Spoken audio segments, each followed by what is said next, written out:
समाज में हम नहीं कर पाएंगे। और यहाँ के मैं बार-बार आप सरकारों को आरक्षण नहीं इसमें लगा वो होता है जो अपने बाप दादाओं की संपत्ति को, संघर्ष को आगे नहीं बढ़ाता, पीछे नहीं घटाता, यथावत रखता है। और जो सपूत होता है वो अपने बाप दादा की संपत्ति को आगे बढ़ाता है। और जो कपूत होता है वो खर्च कर देता है, उड़ा देता है, बर्बाद कर देता है बाप दादाओं के नाम पर।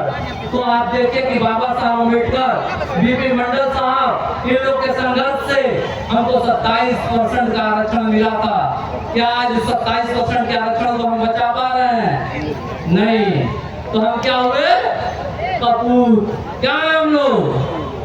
कपूत इस नाते हैं कि हम लोग जो हमारा अधिकार अपनी बलिदान देके गंवाए थे, हम उसको भुला नहीं पा रहे हैं। 5 किलो आटा और गेहूं में भुला दे रहे हैं।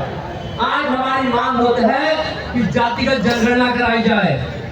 जो नेता है पिछड़े समाज के, दलित समाज के, केवल अपने परिवार की राजनीति कर रहे हैं। मैं किसी पार्टी से नहीं हूँ, किसी दल से नहीं हूँ, और केवल मैं किसी का विरोध भी नहीं कर रहा हूँ, मगर मैं पूरे करोड़ों पिछड़े समाज के बात कर रहा हूँ। और बात इसलिए कर रहा हूँ कि आपका हक अधिकार मिले।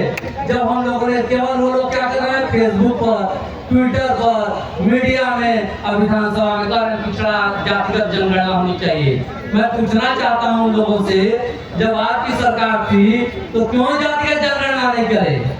कराना चाहिए था कि नहीं? आप लोग नहीं कराना चाहिए था कि नहीं? कराना चाहिए था। जब आपके लिए शक्ति रहेगी तभी ना कुछ करेंगे। और आज फिर सत्ता की मलाई चाटने के लिए आप लोग कह रहे हैं जातिगत जनगणना। बिहार में जातिगत जनगणना हो गया, धन्यवाद देना चाहता हूँ बिहार सरकार को हम। और ये जातिगत जनगणना जब हम लोगों ने पूरा चिल्लाया नहीं हुआ, तब हम कोर्ट गया। चाहे बताइए, जब आप लोगों का खेत में झगड़ा होता है, शासन प्रशासन नहीं सुनता है, सरकार नहीं सुनती है, तो आप कहाँ जाते हैं? कोर्ट में जाते हैं न्याय के लिए।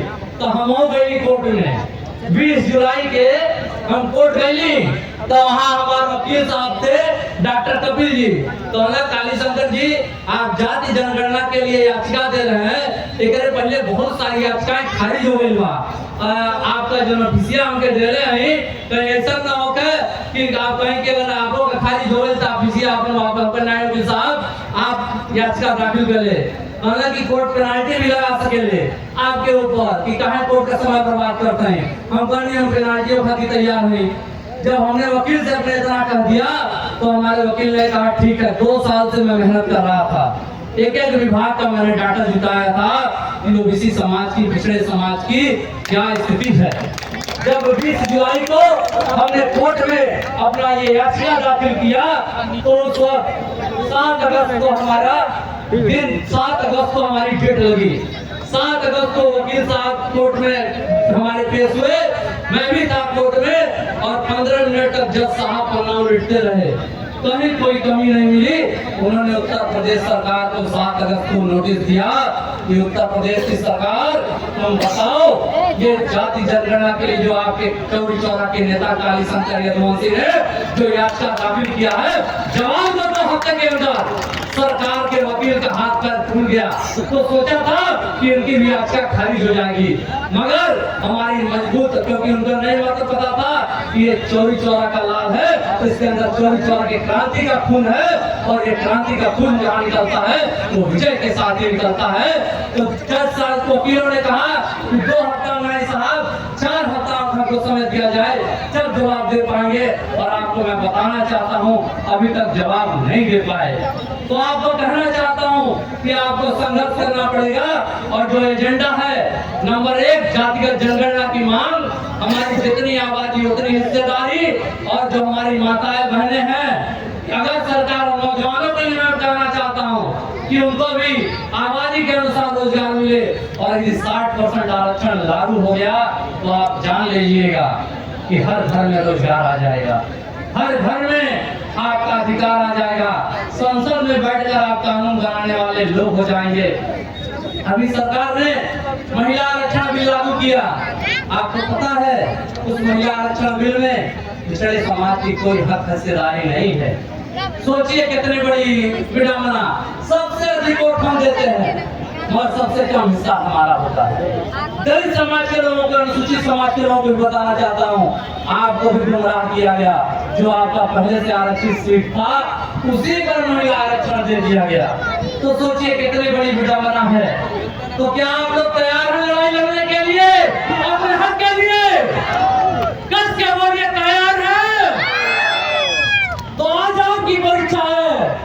2 बजे तक आप किसी को, जो लोग चाहते हैं कि आज अपने हक अधिकार की लड़ाई लड़ना है, 2 बजे तक यह कार्यक्रम चलेगा। 2 बजे तक आप लोग को इस फील्ड पे डटे रहना है पूरे 24 की क्रांति के साथ। अब मैं इसी क्रम में अपने महासचिव डॉक्टर संजय जायसवाल जी से कहना चाहूंगा कि 2 शब्द बोले। आए डॉक्टर संजय जायसवाल जी, हमारे महासचिव। धन्यवाद।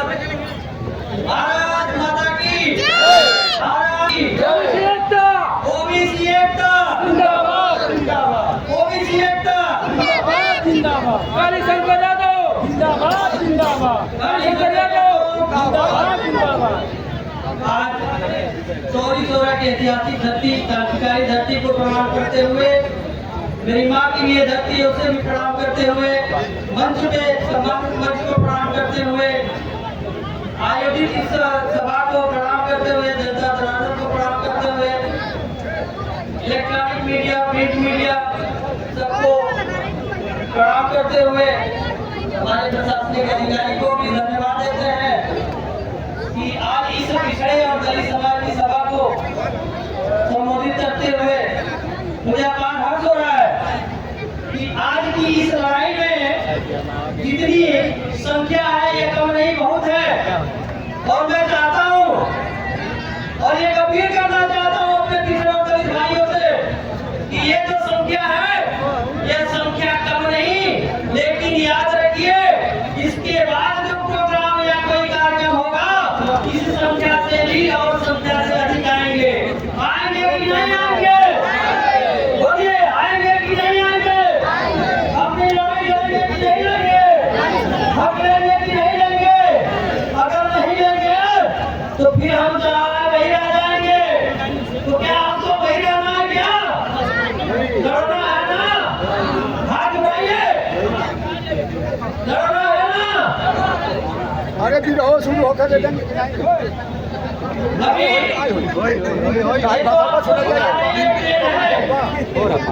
इसकी ताकत बहुत ताकत है, समझिएगा तो, और नहीं समझिएगा एक साधारण पेड़ है, लेकिन अगर समझिएगा ये पूरा भारत है।